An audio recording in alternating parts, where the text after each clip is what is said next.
যুদ্ধবিরতির মধ্যে গাজা ইসরায়েলি বিমান হামলায় 7 জন নিহত হয়েছেন বলে জানিয়েছে গাজার স্বাস্থ্য মন্ত্রণালয়। আহত হয়েছেন আরও অনেকেই।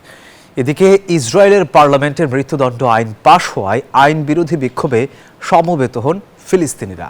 একই ধরনের অপরাধে জড়িত ইহুদি ইসরায়েলিদের ক্ষেত্রে এই শাস্তি প্রযোজ্য হবে না বলেও আশঙ্কা। স্থানীয় সময় বুধবার দক্ষিণ গাজার উপত্যকার খান ইউনিসে ইসরায়েলি বিমান হামলায় এক বাবা ও তার 2 বছরের শিশুপুত্র নিহত হওয়ার ঘটনায় গভীর শোক প্রকাশ করেছেন ফিলিস্তিনিরা। চিকিৎসকদের বরাতে জানা গেছে, একই দিনে গাজার উত্তরাঞ্চলের জাবালিয়ার আরেকটি বিমান হামলায় অন্তত 3 জন নিহত হন। পাশাপাশি দক্ষিণের খান ইউনিসে পৃথক হামলায় আরও 2 জনের প্রাণহানি ঘটে। তবে এসব হামলার বিষয়ে ইসরায়েলের পক্ষ থেকে তাৎক্ষণিক কোনো মন্তব্য পাওয়া যায়নি। এদিকে ইসরায়েলের পার্লামেন্টে মৃত্যুদণ্ড আইন পাশ হওয়ায় আইন বিরোধী বিক্ষোভে সমবেত হন ফিলিস্তিনিরা। একই ধরনের অপরাধে জড়িত ইহুদি ইসরায়েলের ক্ষেত্রে এই শাস্তি প্রযোজ্য হবে না বলেও আশঙ্কা করা হচ্ছে।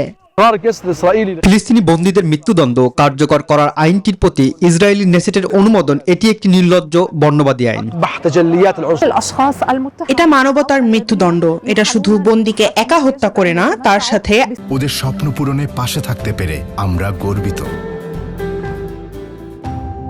আমরাও নিহত হই।